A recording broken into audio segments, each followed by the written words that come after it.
Hello. Hello, everybody, and welcome to the PT on Ice Daily Show. My name is Christina Previtt. I am one of two lead faculty for clinical management of the fitness, athlete, pregnancy, and postpartum.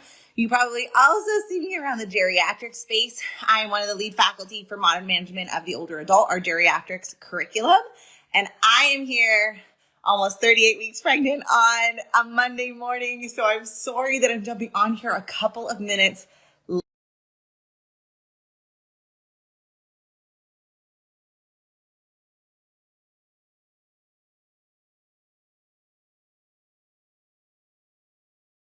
late jumping on here. But if you're listening to the podcast, it's not going to matter because you're going to listen at your leisure. All right. So today I wanted to talk about a couple of things. One, we have the closing ceremonies for the Olympic Games, the opening ceremonies for the Paralympic Games. And so I wanted to talk about some of the issues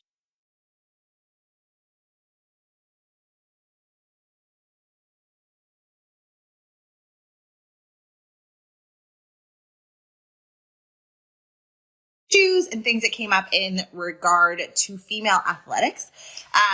And then I wanted to kind of translate that into a new review that just got released this month around health outcomes after pregnancy for elite level athletes.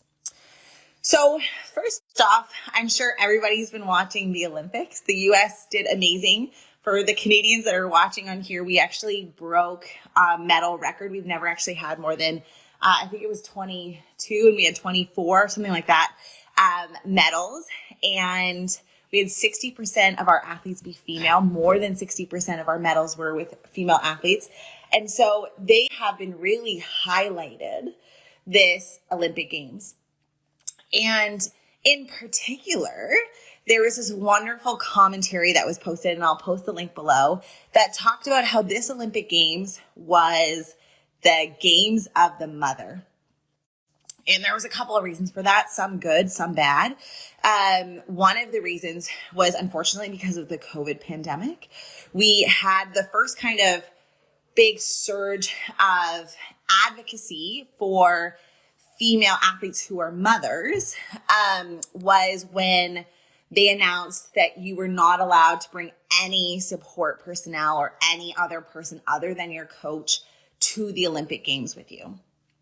And for most, that might not be the most problematic, but if you're a mother who is nursing, and depending on your country rules and regulations, there were quarantine periods that were expected or required and all these types of things that kind of went along with that.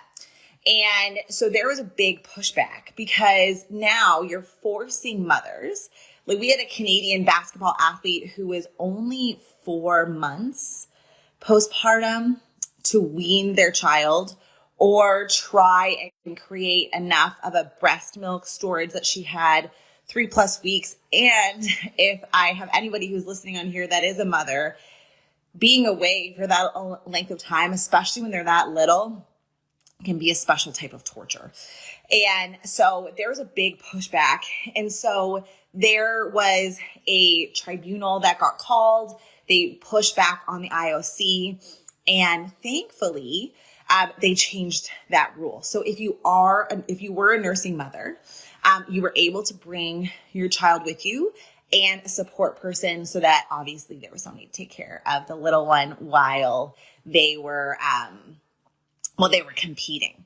And so that was really exciting. But that kind of just catapulted everything when it came to talking about female athletes that are mothers. And so when we look at the ages of athletes who are competing in the Olympic Games, we're starting to see a really neat trend. We're seeing that athletes are competing longer and longer with probably improvements in training, with funding opportunities, sponsorship opportunities. There was a whole thing with Nike who had Allison Felix, and then she got pregnant and they dropped her contract by 70%. And that was a big mistake because she just crushed it in the track and field. And so you're seeing all this advocacy happening, which is allowing women to be competing in sport for longer. And so the exciting part of that is that we are starting to see that athletes are getting into their mid to late 30s, sometimes early to late 40s. We had a gymnast who got a standing ovation because she was 46 competing in her last Olympic Games, which is wonderful, extending the lifeline of these athletes who have spent so much time and dedicated so much to their sport so that they can get more than 1 or 2 Olympic Games under their belt is absolutely incredible. On the flip side of that, the thing that we can't ignore is that a female's athletic window and a female's reproductive window 100% completely overlap. And so that's an interesting thing to think about, because when you're starting in this sport, and most of these athletes are starting, between 10 and 18 in this sport, or at least are athletes at that age range, you're not thinking, is this sport going to impede my capacity to have a child or have a family if that is something that they want? And that is creating a little bit of a unique challenge, but also this wonderful opportunity. Because what we're starting to see is that athletes are saying, no, I can have both. And in the middle of a quad or in the middle of a eligibility period, they are having children and they're coming back to sport. And sometimes in Allison Felix's case and other cases in Annie Thorisdottir's case are coming back just so much stronger. And so it begs this question around, what do we know about elite athletics and motherhood? And the answer is not really that much. And so we're starting to get a lot more data coming out about this, which is really exciting. And we have researchers like Margie Davenport and Lori Forner and so many others, Carrie Bow in Sweden, who are really starting to look at outcomes for moms who are competing at high level.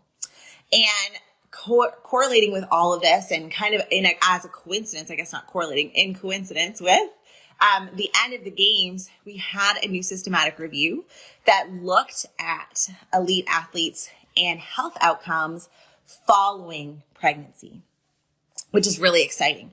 And so this systematic review was looking at health outcomes for athletes who have competed at a national or international or above level. And it was across a variety of sports. I would argue that we need just as much of a push to look at provincial and regional level athletes, even recreational athletes. When you get into the recreational athletes, sometimes it's a little bit more broad and it's hard to make general characterizations because the patient population can be quite different. But athletes who are competing at least a provincial level, you're seeing that they are spending a lot of time and dedicating a lot of time to their sport. And it's a very high part of their identity and a big part on their priority list. And so I'm going to go over a little bit of the systematic review. And today on my personal account, I'm going to post a summary of this article. And so this was a systematic review. It was published in August, so this month. It was just published. Miranda Kimber is the first author, and it's coming out of Margie Davenport's lab in Alberta. She had 11 studies that were included, and it was across a wide range of sports. So there was some weight class sports, and there's some unique considerations for weight class sports because of their need to drop weight, particularly potentially early postpartum, and what that might look like for things like breastfeeding, which they address in the study. And they do mention that one of the limitations is that there's still so much work that needs to be done in this arena. And so a lot of the recommendations that they can make are on the low to very low side, basically because they are making recommendations from a small subset of studies. Because as much as there was 11 studies that were included in this review, however, each outcome only had between 1 and 4 studies that were looking directly at it. And so basically what they did is they took these studies and they said, how did women do postpartum? And how do they do in regards to their athletic prowess? How are they in regards to some of these metrics that we think about in postpartum? And let's kind of have a conversation about this. And so one of the things that they talked about was around breastfeeding, right? If you're in a weight class sport, you're trying to drop weight very quickly postpartum, you're trying to get back to your sport.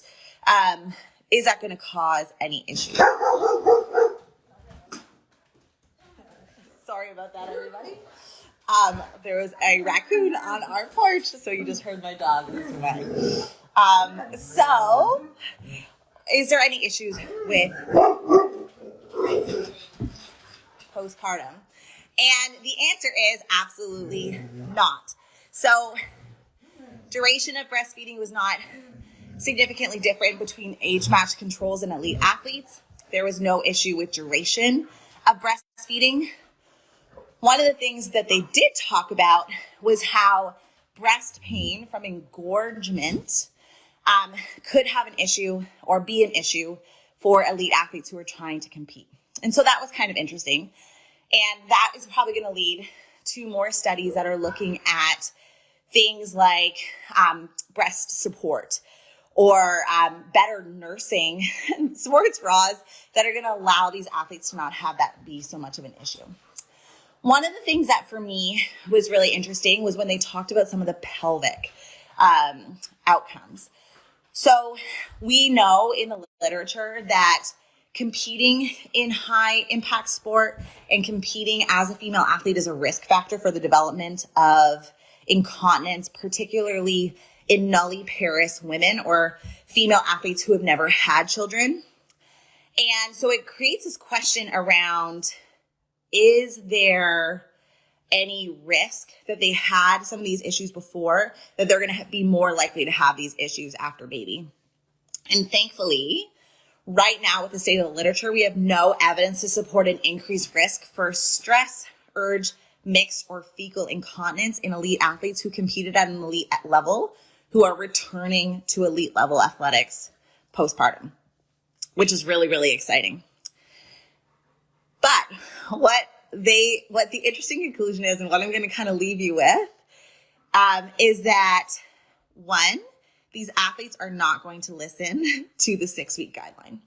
And so they have pretty strong evidence in here that they say that women who are elite level athletes or who athleticism is a big part of their identity do not wait 6 weeks and often wait in that 3 to 4 week mark to get back into training.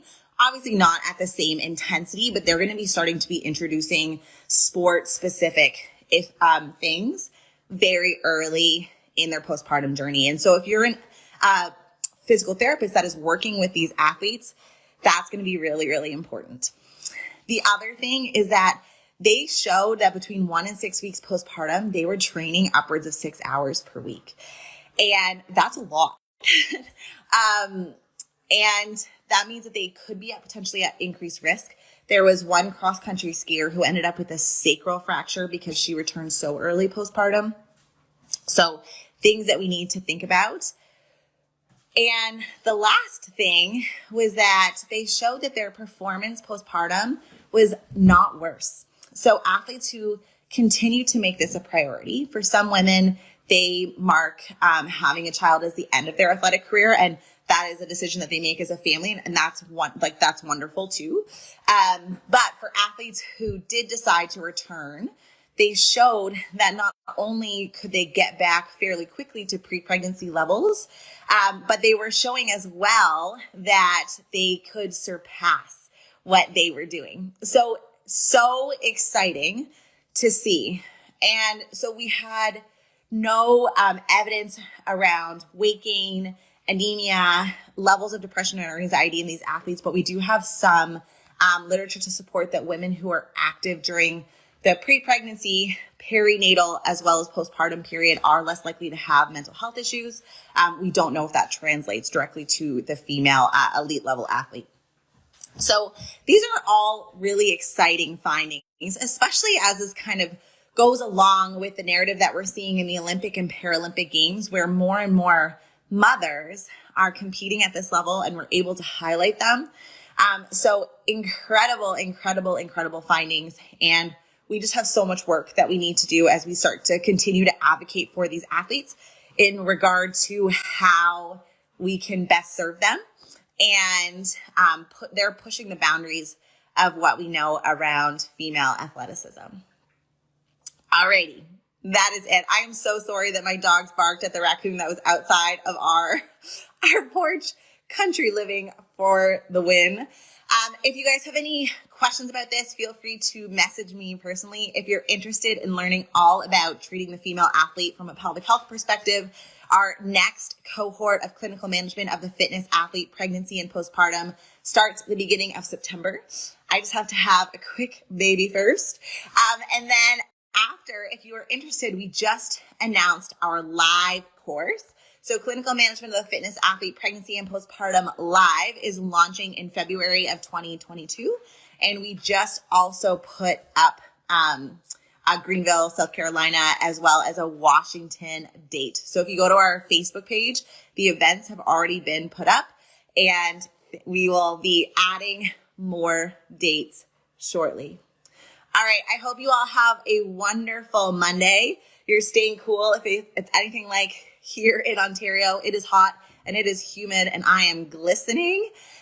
Otherwise, have a wonderful week, and we will talk soon. Bye.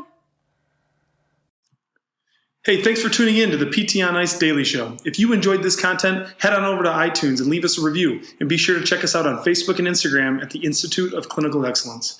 If you're interested in getting plugged into more ICE content on a weekly basis while earning CEUs from home, check out our virtual ICE online mentorship program at ptonice.com. While you're there, sign up for our Hump Day Hustling newsletter for a free email every Wednesday morning with our top 5 research articles and social media posts that we think are worth reading. Head over to ptonice.com and scroll to the bottom of the page to sign up.